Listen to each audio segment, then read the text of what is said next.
বসছেন আপনারা বলেন, কিসের কাছে হেরে গেল বলেন না, আমারে বলে। ছেলেরা বলো না ভাইয়া, তুমি শক্ত, সামর্থ্য, তাগড়া, জওয়ান, 60 বছরের চাচা যদি উঠতে পারে, তুমি বন্ধু পারবা না কেন?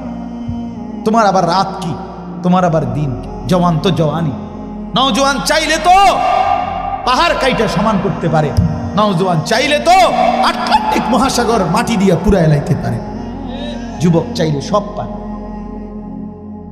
জওয়ানই তো আল্লাহ এই জন্যই দিছে। কওয়াতান, কোরআনে আছে যৌবনকে আল্লাহ বলছে শক্তি, ছোট্টবেলাকে আল্লাহ বলছে দুফান, দুফুন, দুর্বলতা।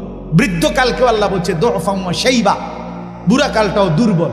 শক্তি কওয়াত, শক্তি শুধুই যৌবন, শক্তি শুধুই কি যৌবন, যৌবন। রাসূলুল্লাহর একজন সাহাবীর নাম ছিল যায়েদ ইবনে সাবিত।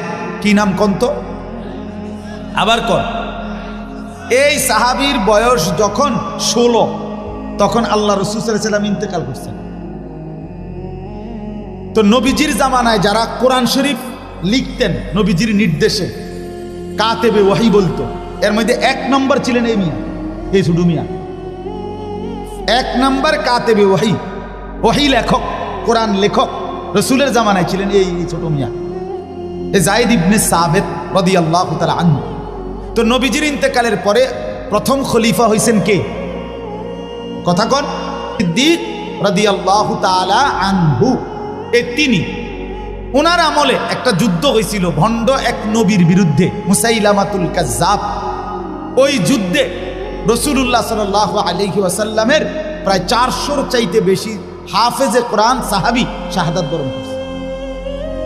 ফলে সাহাবায়ে কেরাম মাশওয়ারা করে সিদ্ধান্ত নিছে, হাফেজে কোরআন যেভাবে শহীদ হইছে, ভবিষ্যতে কোরআনুল কারীম পূর্ণ একসাথে পুরা কোরআন লিপিবদ্ধ না করাইলে পরবর্তী সংরক্ষণ কষ্ট হইয়া যাবে। সর্বসম্মতিক্রমে সিদ্ধান্ত হইছে কোরআনুল কারীম পুরাটা একসাথ করবে। মানে এর আগে নবীজির জামানায় লেখা আছে, কিন্তু আলগা আলগা। ওনার কাছে 10 আয়াত, ওনার কাছে 1 সূরা, ওনার কাছে 2 আয়াত, ওনার কাছে